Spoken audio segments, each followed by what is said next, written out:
This is going to probably sound funny to you, but I didn't think I was any different from anyone else other than I was a black kid instead of being a white kid.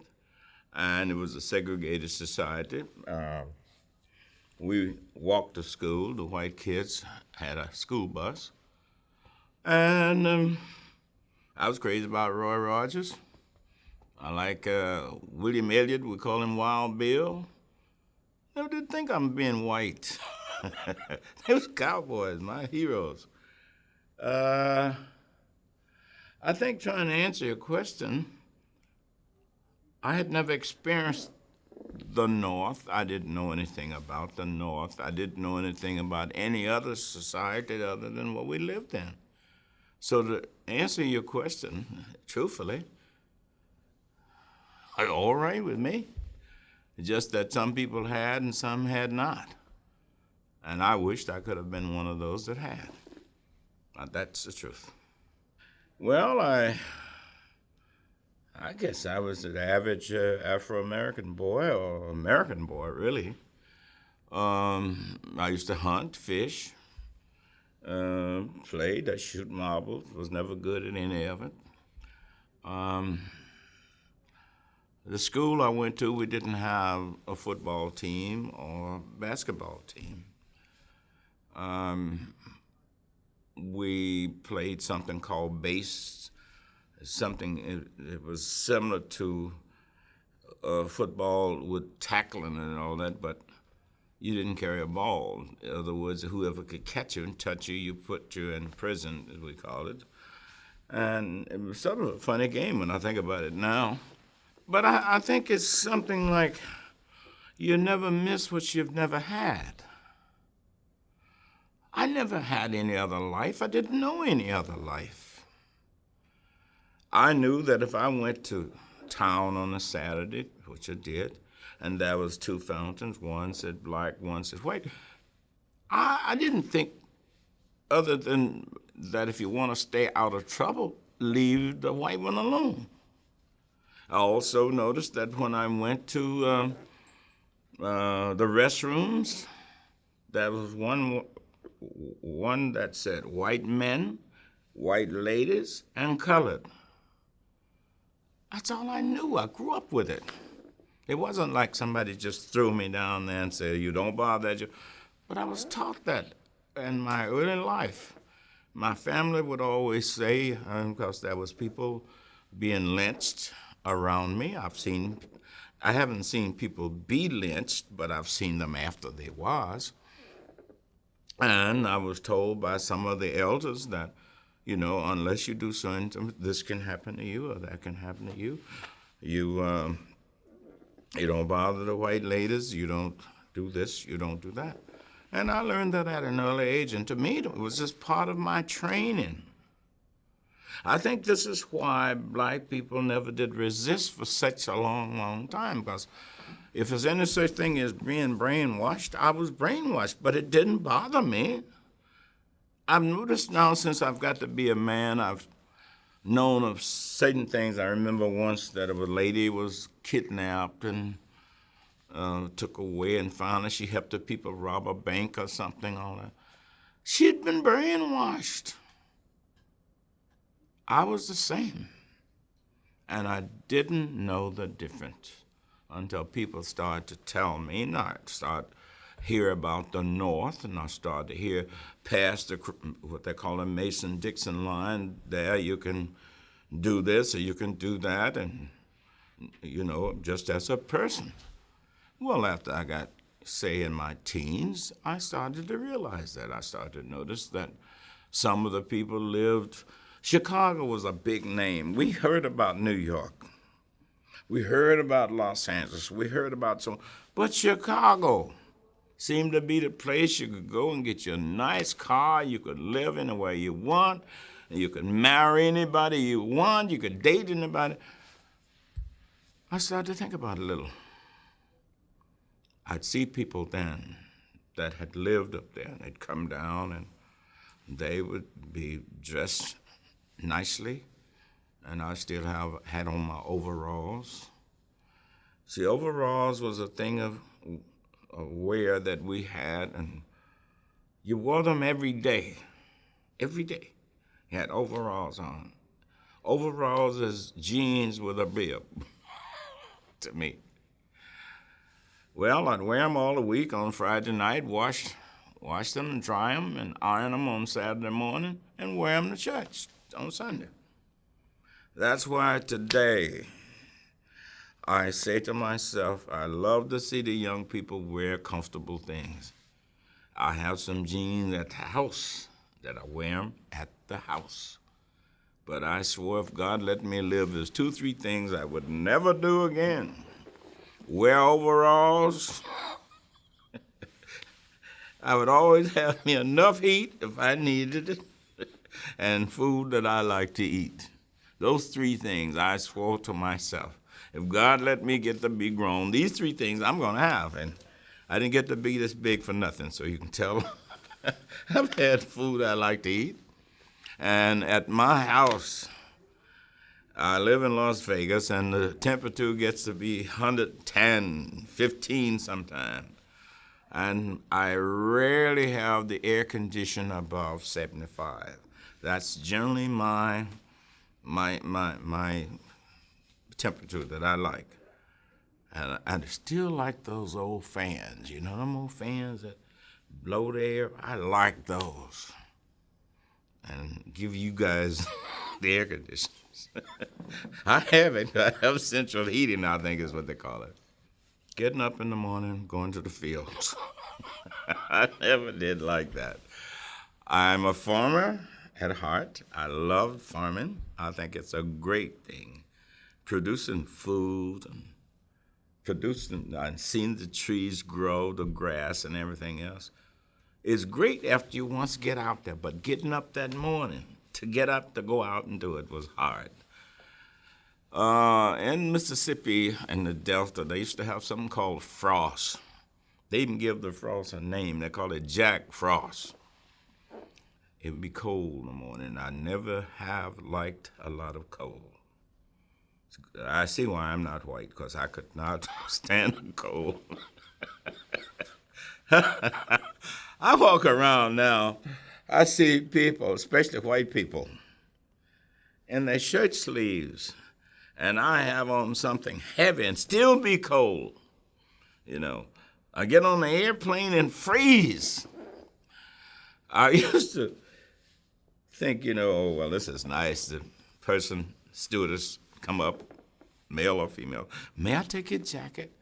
Yes, please. And then I'd freeze and go back and ask for it back. So I learned quite a few years ago, do not take off my jacket. Take off my overcoat, but never my jacket, because you freeze. Another place you go and you freeze is a casino. You go in a casino and they always keep it freezing. I don't see how people can enjoy staying in there. So it was always something that bothered me, and it still do. Today I'm 78 years old and still cold-blooded, I guess. Reptiles have nothing on me when the air conditioner. I don't want to, bust nobody's balloon, but they could have kept the air conditioner as far as I'm concerned. I did for about a year go to a large school in a place called Lexington, Mississippi, but my early schooling, and most of it was in a place called Kilmichael, Mississippi, just outside of Kilmichael, about 8-9 miles maybe. And my professor was a guy called Luther H. Henson, whom I love today. I truly believe that he was one of the few people that was able to get through this very thick skull of mine. Because things he told us then was long before we've even heard of a Dr. King, long before we ever heard of integration, anything of that sort. He said, one day you won't have to walk to school. We had to walk 5 miles to school. One day you won't have to walk to school. One day there'll be a central school, he would say sometimes.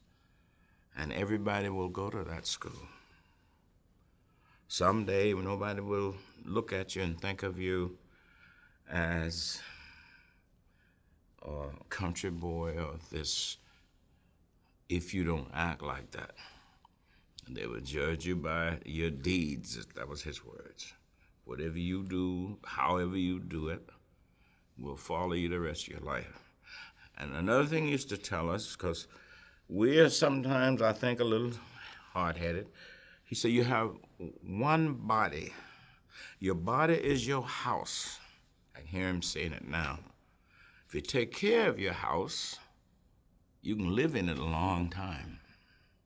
But if you don't take care of it, meaning if you go out and you do things bad, like if you drink liquor, if you smoke, if you do this, you do that, you're gonna hurt your house.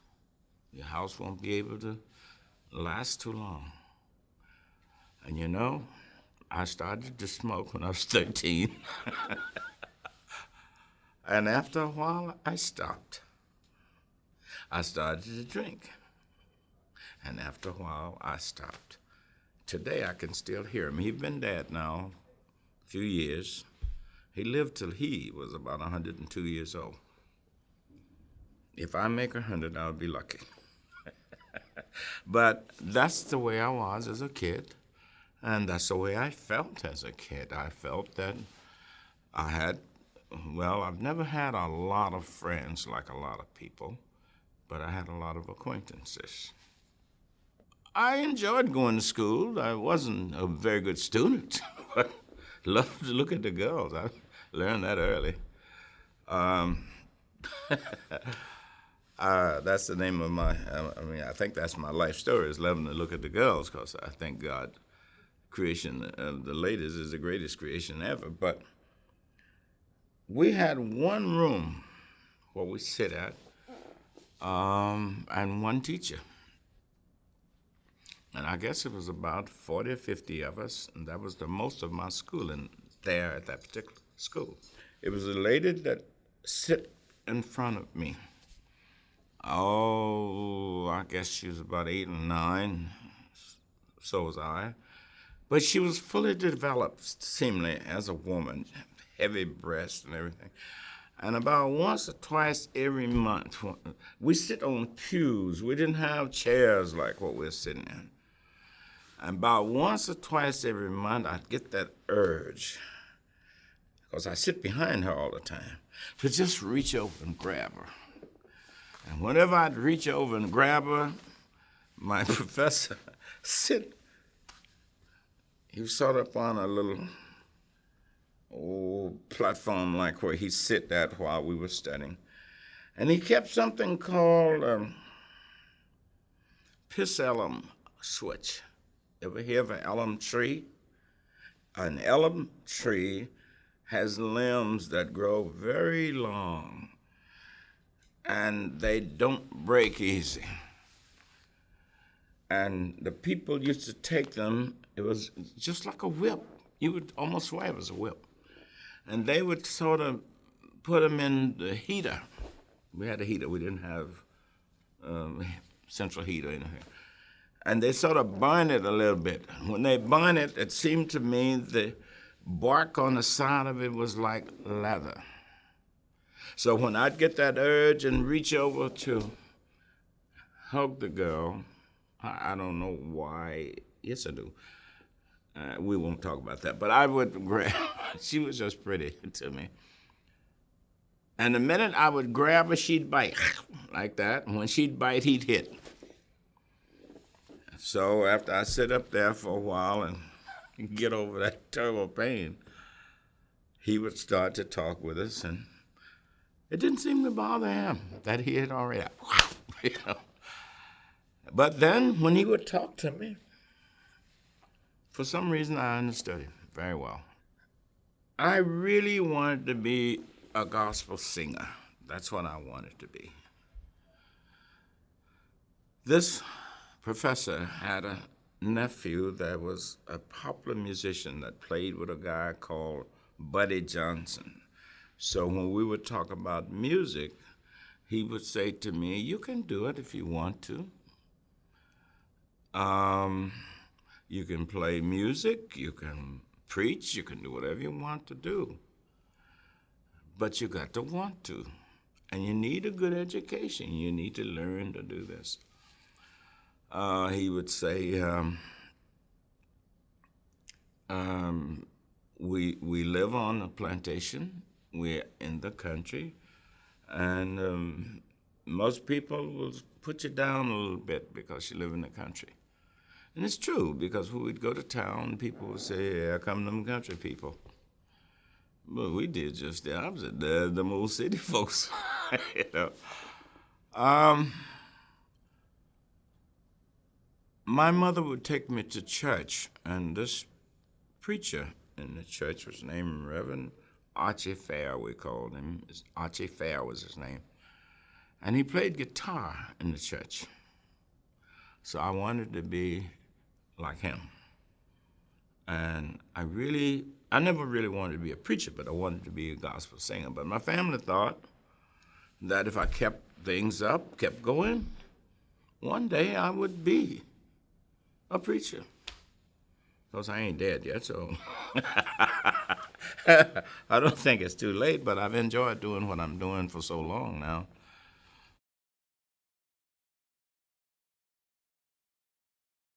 My mom died when I was 9. I lived alone from the time I was 9 until I was 14 because my mom and my dad was divorced from the time I was 5. And my mother had took me from the Delta back up in the hills up to Kilmichael, where we were talking about. Her people was from that area, and my dad was an orphan and had been raised by some guardians in Itabena, Mississippi, near Brickclare, place it's called. All this is in the area of Indianola, which is where I grew up knowing about. But I lived there after my mother died. As I said, when I was 9, she was 27. I didn't know what was wrong. My mother went blind. I could see the big blood clots in her eyes, and she couldn't see. But she would talk to me. I was the only child. And I like working for the people that my mother worked for, the cottage family. I like them. While I'm talking about that, I'd like to mention that I have 3 people that I worked for growing up. The Cottage family was one of them, Mr. Flake Cottage, a man that I enjoy today, calling him Mr. Flake Cottage, because to me, he deserved it. I came to the Delta again, and this time on the plantation, I worked for a man called Mr. Barrett, Johnson Barrett. And finally to Memphis, where I met another person called Mr. Ferguson, Bert Ferguson. These 3 men have been in my life, and they still are. And I've said many times that if I could grow to be a man, I'd love to be like all 3 of them. Because to me, each one of them was fair, they was good, they didn't do things because they could do them. They wasn't like a tutor or a teacher, but the things they said to me was like that. Excuse me. So while working for Mr. Flake Cottage, I was what they call in the country a houseboy. Houseboy was a guy that, excuse me, that did whatever was around to be done. And my wages, I made $15 a month, which I thought was a lot of money. $15 a month. That's how I got my first guitar. People talk about people gave it to me and this and that. I didn't. Mr. Flake Cottage bought it for me, took half of my salary one month and took the other half the next month. So it cost me $15, a whole month's salary to get it. When I would finish my chores, I used to milk 20 cows a day, 10 in the morning, 10 at night. And when I would finish, they'd let me go to school. And that's how I got my schooling. And I would walk 5 miles to school. And I managed to make it through the 10th grade. And that was it. But if I had to tighten up, I could have did better. Of course, I could have done better, but without any supervision. They didn't make me go to school. There was no agencies around there that would take me away from where I was. Today, if you live in the city, it's possible that some of the agencies will get you and place you here, place you. Not then, not there. But now, there were people in the area, in the community, it was sort of like a village, that will tighten you up if you got out of line. Any of them could and would.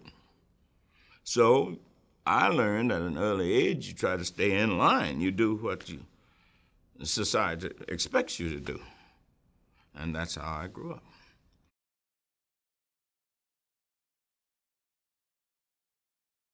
No, I never dreamed of it. I never thought of it at the time. I used to think when I was young and on the plantation after I got to a place where I liked.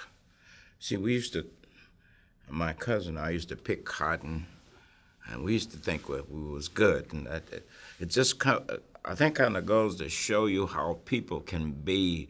Whatever you do, you can become what you think great at it, you know. My cousin and I would go out singing, wouldn't get in until late. We'd sleep, and they'd have a hard time waking us up in the morning to go pick cotton. Now, if we don't pick well, my uncle and my aunt's gonna get, you know, they're not gonna be happy at all. But we got to the place where we thought we was great. We'd go out, I think most I ever picked was about 480 pounds a day. But my cousin was better. He would pick 500 and more. So we would pick a small bale of cotton every day. So they would let us sleep just a little bit longer, because they knew when we come out, we were going to beat everybody else anyway. Well, I used to think then that when I got older, being that preacher and what have you, I was going to have me a little farm. Not a plantation, a little farm. I could picture seeing myself plowing my mule or on my tractor. Picture seeing a beautiful woman with my 2, 3 kids coming out bringing me some water to the farm where I'm working at. Don't want her to work, I want to work for her. I want her to come up and bring my little kids, bring me some water, a piece of pie or something. Those was my dreams, not this. Those was my dreams. But when this did start to happen, and when I started to feel for real that I could do what I was doing, the way the people treated me, I was sort of like a guest at someone's home. I don't want to do anything to make them not be happy that they have a guest, me. After the 10th grade, I guess, I started doing like most kids do, not paying much attention to homework. I started wanting to do other things. Then I really started to be what we call a regular hand on the plantation. And while I was up there in Mississippi, I keep using the word up there because the Delta is around Indianola, Greenwood, Greenville, and past Greenwood going east. You go into what we call the hills, and Kilmichael's up there. But I used to chop cotton. I did all these things when I was 7. I was considered a regular hand when I was 7 years old. I used to bale hay. I guess I did everything that, you know, farmers usually do, and they expected me, the men expected me to do what they did, and I did. And I started to do more of it after I dropped out of school because I made a little more money. And then finally I learned, I don't know, I was kind of into, today I guess you would say technology, because I learned to drive tractors, and I was pretty good. I'd never heard the word superstar, but when I think about it today, I was a superstar tractor driver. I loved it. I loved it for several reasons. On Mr. Johnson Barrett's plantation, we plowed the whole plantation. I haven't found out yet, I'm going to try to find out, how many acres of land that he cultivated or had to cultivate. I'll tell you, you could ride 30 or 40 minutes and you still would be on his plantation. I mean, doing 50, 60 miles an hour, so you can figure out how much land that was. But as a tractor driver, I was popular. Hey, the girls look at you. I made a lot of money.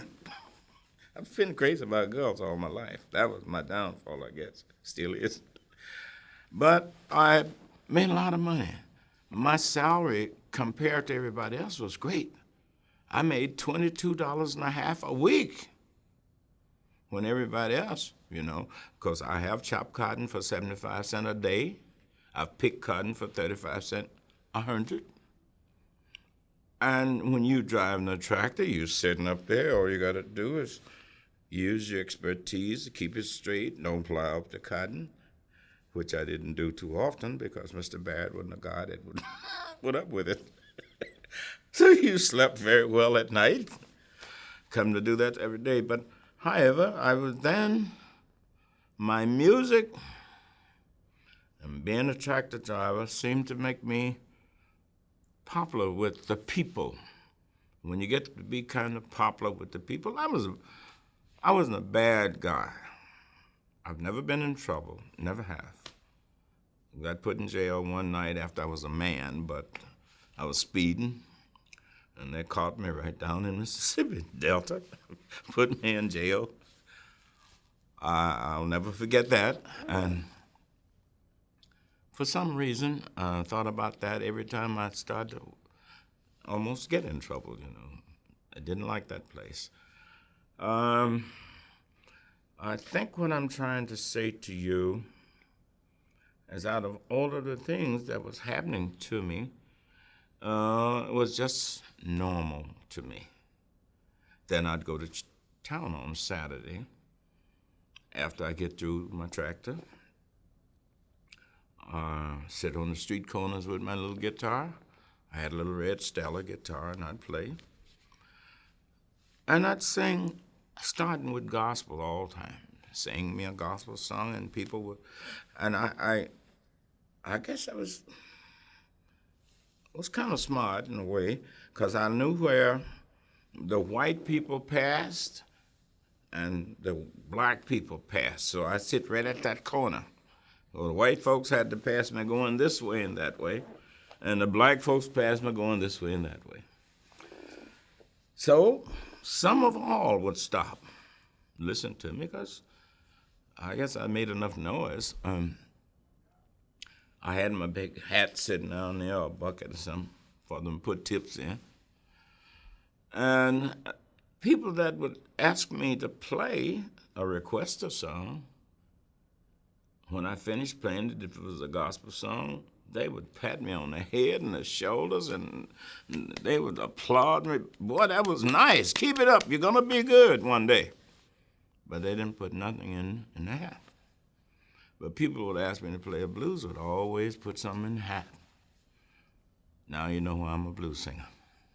That's how it started. I happen to think that the Great Spirit God made us all, put us all here for a reason, and all of us have something to do. And I think we have, it's a word I used to hear a lot called your brother's keeper, so I believe that I am my brother's keeper. So I think that there's a place for playing the guitar. There's a place for singing the blues. I'm harming nobody. People used to use the word quite often. It was a word, I guess it came from the early slaves. When a person sang blues, as I do or did, they called it singing them old reels. Now, I haven't found out yet what that meant, the reels. But I do know what they meant when they said the devil's music. But I started thinking to myself, and I still do, they don't equate a bus driver or a truck driver or a guy plowing the mules with working for the devil. Why do my singing and my playing have to be working for the devil? I tell stories like other people do in song. So I started thinking, maybe they got something for themselves, but I don't see where I'm doing anything wrong to anyone. So why shouldn't I? and I started to work on it.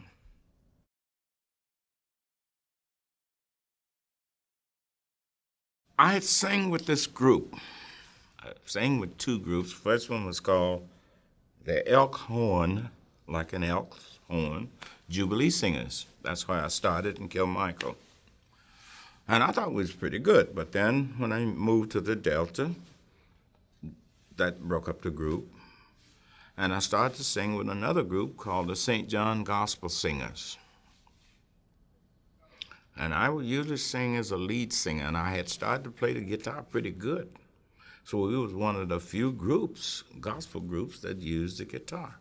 And I thought we was good because we had sang on programs with, some of the great gospel singers. We was like an opening act, open shows for them, and I personally thought we was pretty good. And we would work our crops each year, and come harvest time, we talked about leaving and going someplace to record because there was no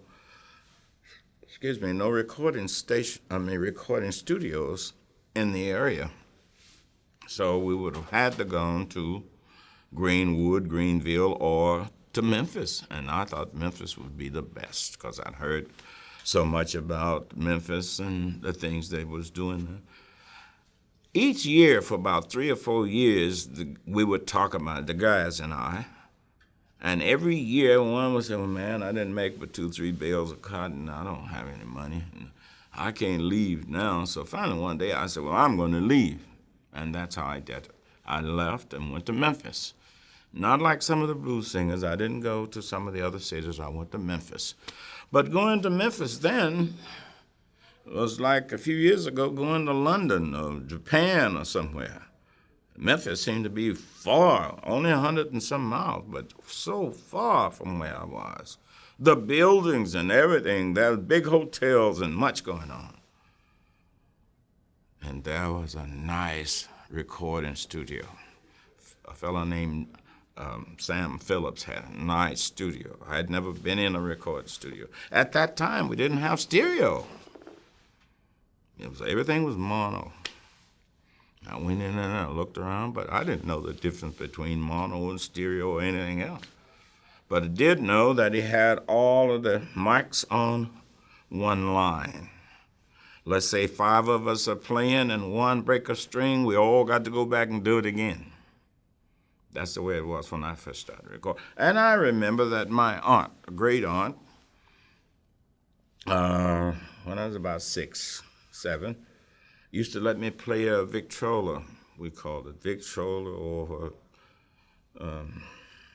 anyway, it was a turntable, and you wind it up, and it would play a 78 record. But I did see some records prior to that was round like remind me of a cylinder in a car, and you'd slip a sleeve over it, and the sleeve was the record, a recording.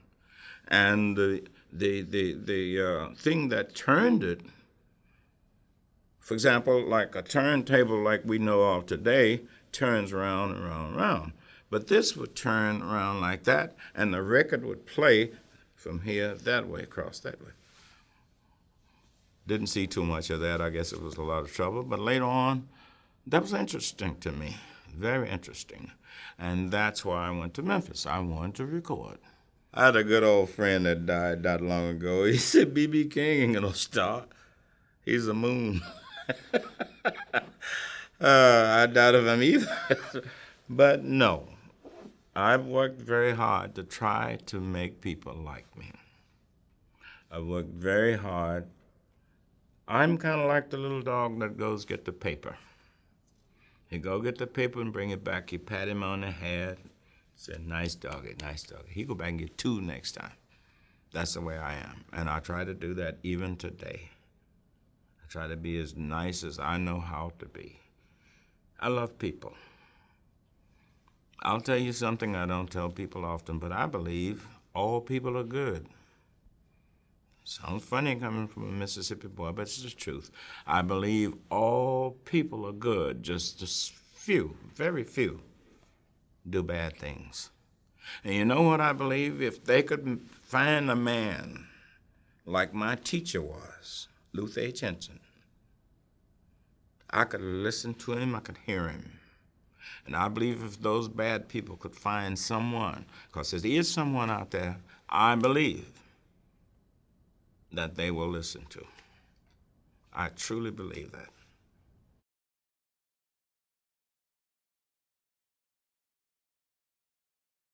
You're not going to believe what I'm about to tell you. I have stage fright today.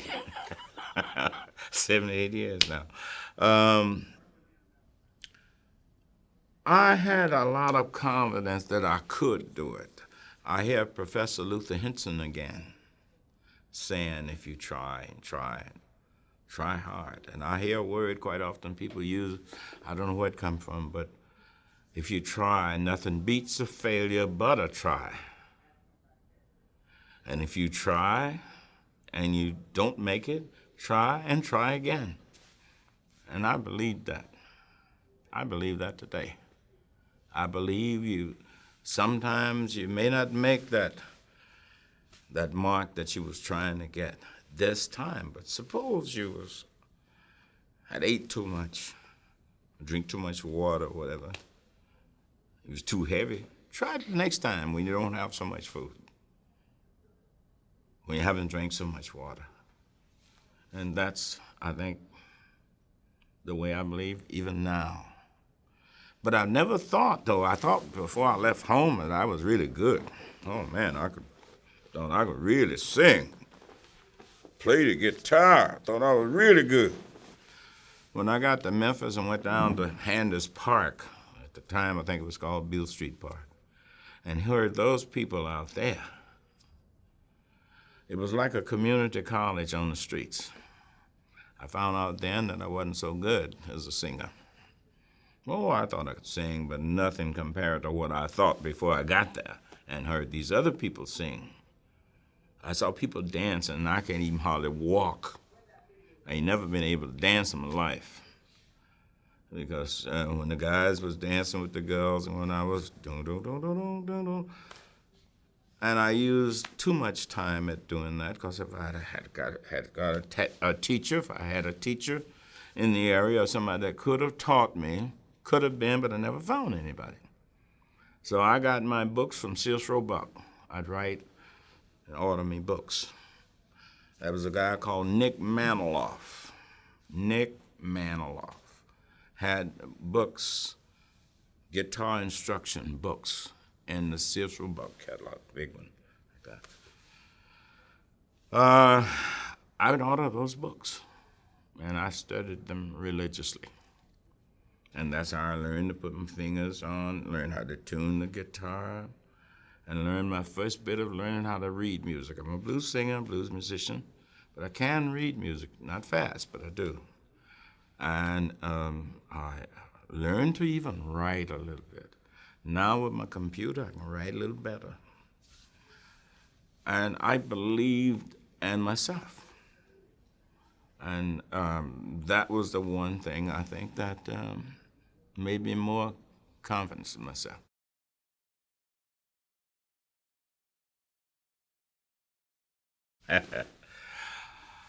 Well, the blues have been put down. I had a cousin once named, he was the only person in our family that had ever been popular as a blues singer. His name was Booker White. Booker never taught me to play. People say he did, but he haven't, or didn't rather. But it's one thing he did tell me that stays with me today. He said, if you're gonna be a blues singer, a blues musician, always dress like you're going to the bank to try to borrow money. And I didn't quite get it, but what he meant, you don't go there slouchy and sloppy. Be at your best behavior and always try to be like that. And that stays with me today. Well,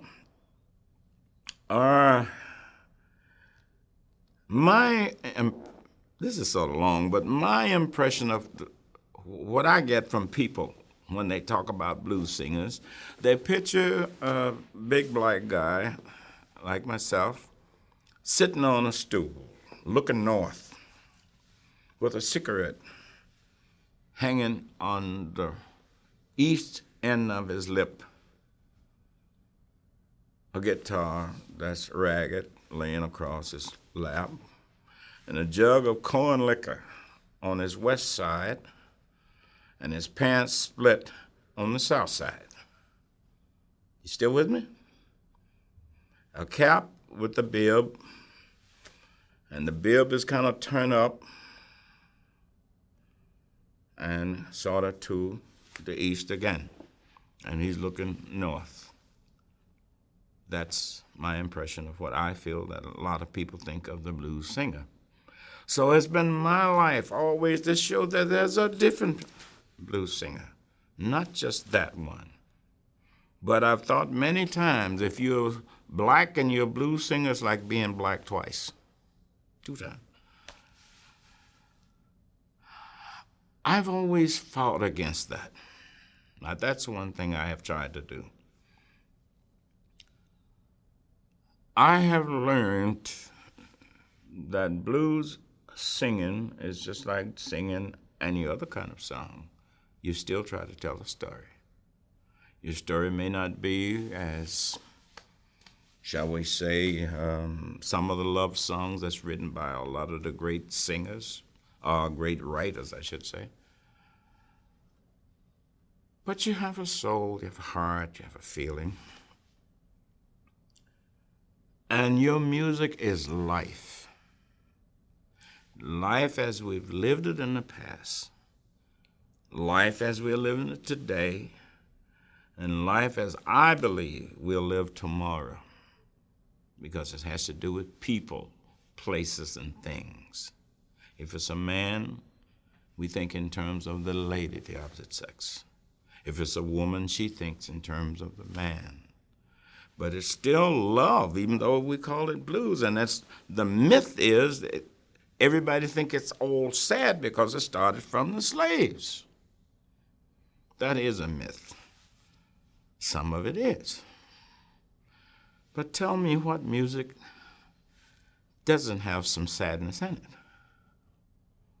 And then I'll try to learn a little bit more about the blues. I think that I know my job pretty well. But I always think this way now. It's not false modesty or anything. I'm never any better than my last job. Do you understand what I'm trying to say? In other words, I don't always think that I've got it made and, hey, I'm B.B. King, so and so. Never that. Never that, because the people put you up there and they can cut you down like that. It's just like the great God, this great spirit. We live and we die. And I'm talking about if you die naturally, you never know when it's going to be. It can happen anytime. So I think in a way that we're here. I've heard people use the word on borrowed time, but I don't know about that. I don't think I borrowed it, but I think that I'm here and just as easy cannot be here. So I never think that I got it made. I've known people that had a little money and overnight something happened, insurance no good, and what little money had, bam, it's gone.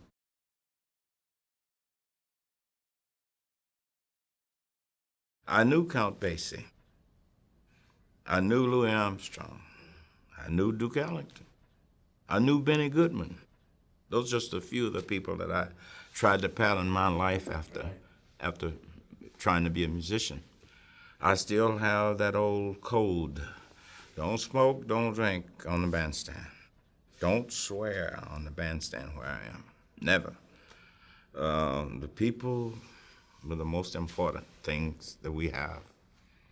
So you must treat them like who they are. And that's that way I've been all the time. No drugs, no liquor. Even when I was drinking, don't bring no liquor on the bandstand. Never. That's the way I've always been. I've had tragedies. I've had things that happen. I remember once after I thought I was doing pretty good. This is sort of hard. I haven't talked about it a lot, but this is after I thought I was doing pretty good. I had bought an old bus. We called it Big Red. Bought that in 1955. Big Red, and the band would hop on that, and we was doing pretty good. We did, that year, I think we did 342 one-nighters. Well, people laugh at me because we did, but blues has never been a popular music like rock and roll or like jazz or anything. So I always use the word, we seem to be at the bottom of the totem pole all the time. But my guarantee, I believe, was about $250 a day, a night, and we needed the money. But young at that time, didn't pay much attention to what we were doing, no more than we were going places. Always felt, still do, that moving about introduces the kind of music that we do. This is why I said a while ago about inviting somebody to come out and hear it. I don't usually do that. But I hope when they come, they're surprised and they hear it, like it, and we'll come back again. Well,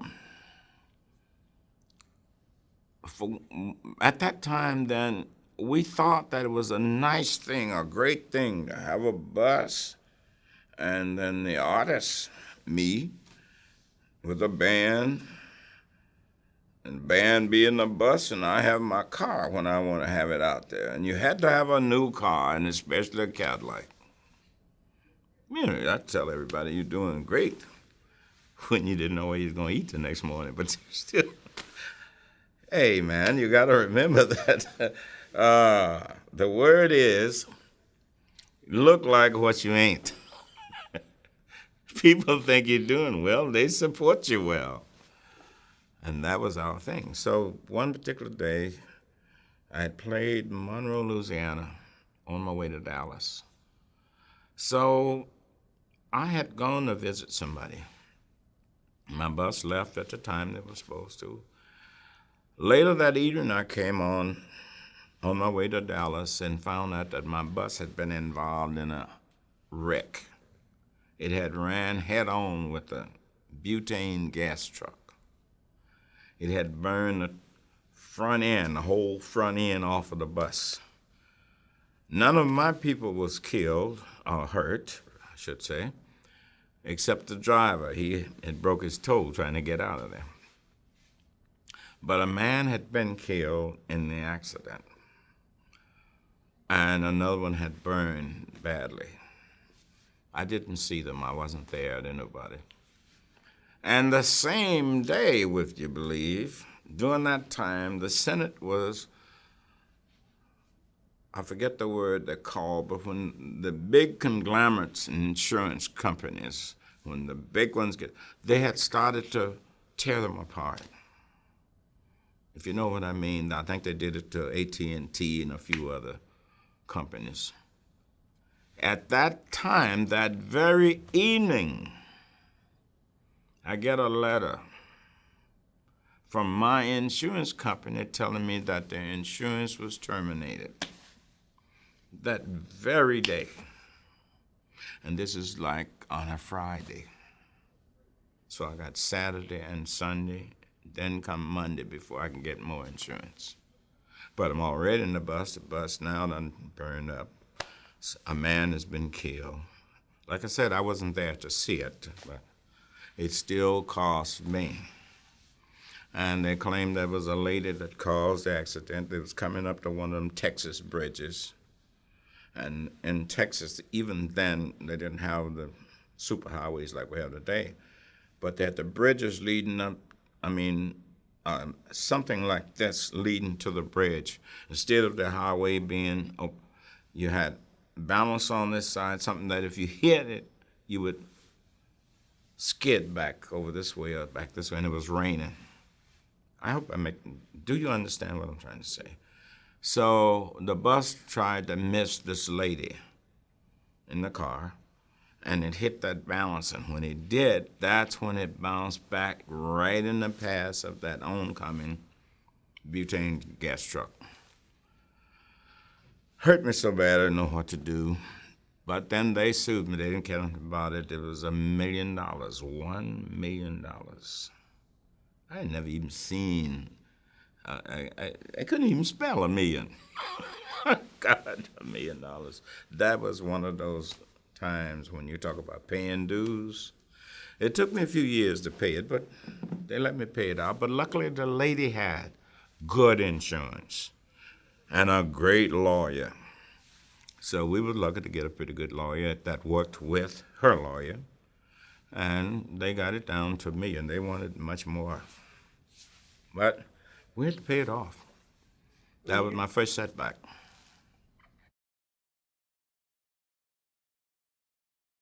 My audience, when I started to, I was with a small label, and to sell 100,000 copies of anything was a hit for them. So I got a telegram from my company that said that, B, you got a hit. I had recorded several things, and this one was called 3 O'Clock Blues. They said, you have a hit. So then the people in the area of Memphis, because I'd been on the radio, I was a disc jockey there from 49 to 55. You got a hit, they say. So I would go as far as I could go to get back to the radio station the next day. And when I learned about transcribing or recording your program earlier, they would let me do it sometime. And I was becoming very popular. But it was mostly then black, because we were, remember, still behind the Mason and Dixon line, and the only people who were allowed to come and see me were black, and usually my audience was my age and older, but a young guy then. I was in my 20s. Then as I got older, so did my audience did, and they stopped coming, the black ones. Then long after that, I started hearing people talk about my guitar playing. I never heard it from the people that the journalist said, talked about it. I always would hear it from a journalist. Somebody said, so-and-so say you can really play. And then one day I was reading a magazine. At this time, the Beatles was the hottest group I ever heard of, and I guess anybody else. And I read where John Lennon was being interviewed, and the interviewer asked him what would he like to do, and he said, play guitar like B.B. King. I almost fell out of my chair just reading it. And I didn't believe it, but I had a producer at the time named Bill Simsick. Bill knew John. So one day, we was in New York recording, and John was in town, and he talked to Bill, and Bill said, you got a guy over here, he's real crazy about you, and told him who I was, and I spoke to him. I never seen him personally, but I talked to him for about 5 or 10 minutes. So, I don't know what the word would be, but just so happy to know there's a man that's most popular in the world that knows my name, not my music, just knows my name. I felt good. Now we started to pick up a different audience. Instead of the black audience that we had, we now getting young white people. Now I'm traveling about. Now I'm going to San Francisco. I'm going to small places all over the United States. Then finally this agency that I mentioned to you earlier booked me at a place called the Fillmore West. Now, I'd played the Fillmore many times before when it was owned by another person. But this time when I get there, there are long-haired kids, kind of like Jesus Christ used to have, long hair. I ain't never seen people wear hair like that. Around me, I saw it in papers, books, and Bible. When I pulled up there, we still on this bus. This is before the accident, this Big Red, as we call it. Looked out there at the Fillmore where we used to go. And the stairway leading to the door, there was people sitting from here all the way across. And there was about 3 or 4 stairs that lead up to the door. The stairs was about as long as the average length of a regular car. And they bodied sitting there. So I told my road manager, I said, I think they made a mistake this time. I don't think we're supposed to go here. I said, the band and I are going to sit here. You go in there and find out what the mistake is. So my road manager went out and he found the promoter, who was Bill Graham, one of the greatest people I think I've met. And he came out and said, oh, no, Beats, that's the right place. I went to say, are you sure? He said, I'm the promoter, come on in. I'm scared to get off the bus. Said, okay. So I followed him in. Now, as we went inside, this may not seem like much to you, but I'm used to when you go in past people and they sit and body to body, they move way over and they're going to look at you and say, hey, man, watch it, don't step on me. They didn't do any of that. They just sit there, and if the ones was having a conversation continued, they just lean over politely, say nothing. And here I am like this, scared as I could be. I never played for nobody like this. Now, when we finally get through these people on the stairway, we get inside, there's no tables, just a big ballroom, bare. No tables, no chairs, nothing. People now are sitting body to body on the floor. So, my God, so I got to get past them, this way and that way. And finally, we got to the old dressing room that I had been used to going to. I looked at Bill and I said, Bill, I got to have a drink. He said, B, we don't sell liquor here. Don't care. I got to have a drink. He said, okay, I'll send out and get you one. He sent out and got me a half a pint of something, I don't know. But they brought it to me and I had a big belt of it. And I sit there reminding myself of how a cat would be if a dog was in the front of him. I'm scared to death.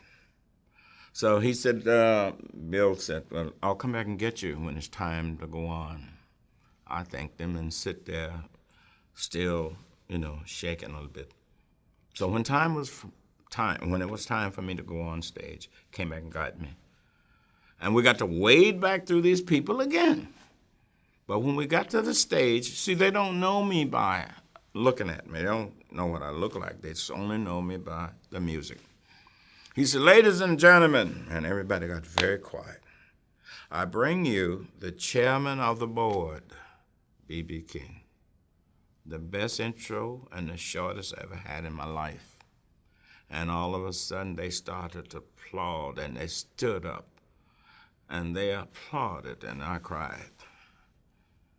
Because I was starting to think how these people can be so good to me, and what the heck am I going to do for them? I ain't never played to no people like this. Well, I quite often perspire quite a bit. Perspiration is running all of them, but I was crying too. And I think I had about a 45-minute set. Do you know they stood up 2 or 3 times more? And that's the first time that I ever thought that I was doing pretty well. Not really made it, but I've gotten pretty close to the door. It was a breakthrough for me, and they didn't seem to look at me as B.B. King, the blues singer. It was B.B. King, the musician. They made me feel like I was somebody. I had never felt like that. Never. Oh, I had been treated nicely. Don't think I hadn't. I'm talking about pride of that. But this time, the way they treated me made me think that I was like some of them other people I heard of. You know, like the big stars. They made me feel like that night. And then I'm standing up there crying because I'm so moved by what they're doing. And then I'm wondering what the heck am I going to do for them?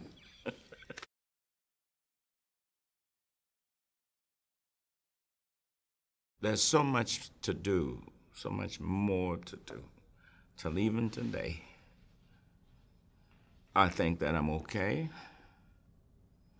I think I know my job. I said this earlier. I have had a lot of things happen to me which I'm grateful. I've met 4 sitting presidents. President Ford,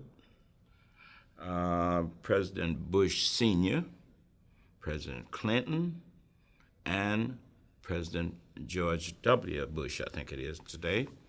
I know I call him young President Bush. Then I met the Pope, gave the Pope a guitar. But just recently, a month or so ago, I had a chance to do something I had never done. Oh, I forgot to mention that I met the Queen of England.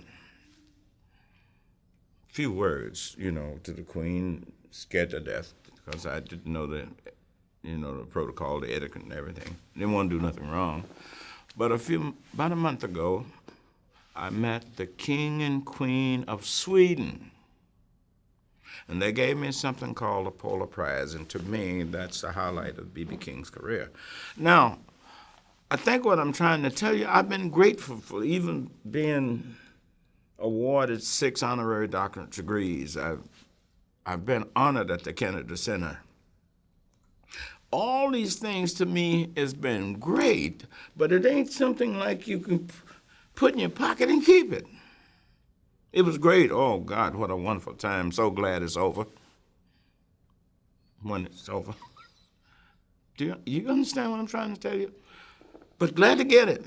But so, God, I prayed it was over. All of these things is important to me, yes. I'm so glad it happened, yes. But that was them. I'm meeting these people. That's not B.B. King. I'm meeting them. But they treated me nicely. They've given me honors and stuff. That still don't tell me that I've done anything. You don't understand what I'm trying to say. I hope you can. I am just trying to say to you that it means more to me than I know how to tell you, but it's me meeting you, meeting her, him. The honor is I'm being able to meet them.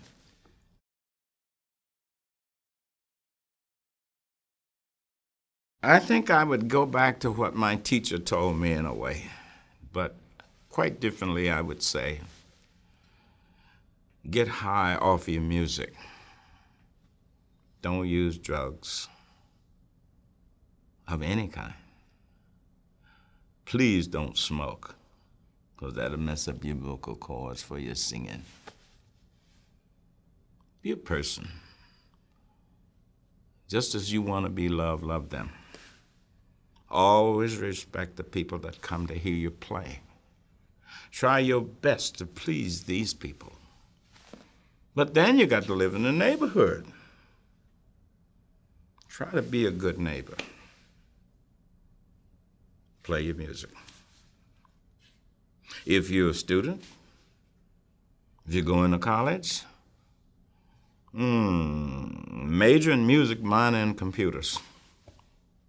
So if your music don't work, you can still have a job. Lastly, you might become very good at what you do. A lot of people do, but everybody's not going to like it. So If you can't make a living at it, go back to your miner. That's what I would tell them.